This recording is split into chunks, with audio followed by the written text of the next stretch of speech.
যারা বাবা মাকে বোঝা মনে করে, আজ গল্পটা শুধু তাদের জন্য। হ্যালো ভিয়ার্স, আশা করি আপনারা সবাই খুব ভালো আছেন। আমিও ভালো আছি। এক দেশের এক অদ্ভুত নিয়ম ছিল। যারা বার্ধক্যে উপনীত হয়ে কাজ করতেন, অক্ষম হয়ে পড়তেন, তাদের পাহাড়ে ফেলে আসতে হতো। ওই দেশের রাজা মনে করতেন বয়স্কদের যত্ন নেওয়া বোঝা কমালে সাধারণ মানুষের জীবন সহজ হয়ে যাবে।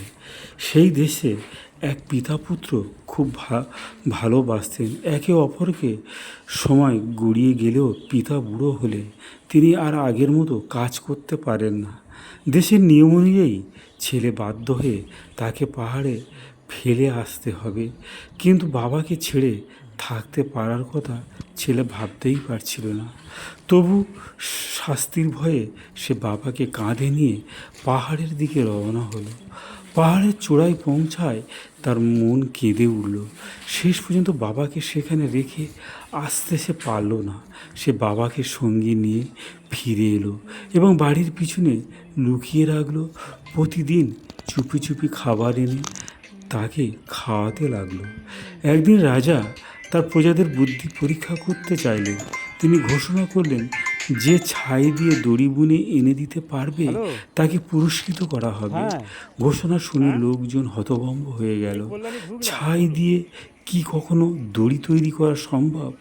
ছেলেটি ওই ধাঁধার কথা শুনে বাবাকে বলল। বাবা বললেন, একটা দড়ি নিয়ে বড় পাত্রে পেঁচিয়ে রাখো, তারপর সেটা জ্বালিয়ে দাও।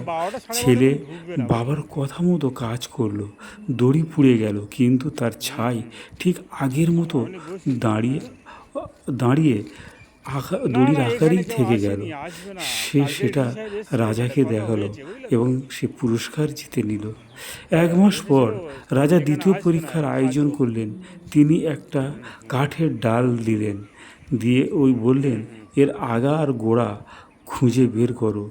ডালের দুপ্রান্তে দেখে একরকম ছিল, তাই কেউ এর উত্তর খুঁজে পেল না। ছেলেটা কাঠের ডালটা বাড়িতে এনে বাবাকে দেখালো। বাবা বললেন, ডালটি জলেতে রাখো, যেটি বেশি ডুবে যাবে সেটি গোড়া, আর যেটি ভেসে থাকবে সেটি আগা। ছেলে বাবার উপদেশ মতো কাজ করলো এবং রাজাকে দেখিয়ে আবার পুরস্কার জিতল। এরপর রাজা আরও কঠিন এক ধাঁধা দিল। তিনি বললেন, একটা ঢোল তৈরি করবে যা কোনো আঘাত ছাড়াই শব্দ করবে। এরপর সবার মাথা ঘুরে গেল। কেউ এমন ঢোল বানানোর উপায় খুঁজে পেল না। ছেলে আবার বাবাকে শরণাপন্ন হলো। বাবা বললেন, একটা ঢোল তৈরি করো, তার ভেতরে একটা মৌমাছির চাক রাখো।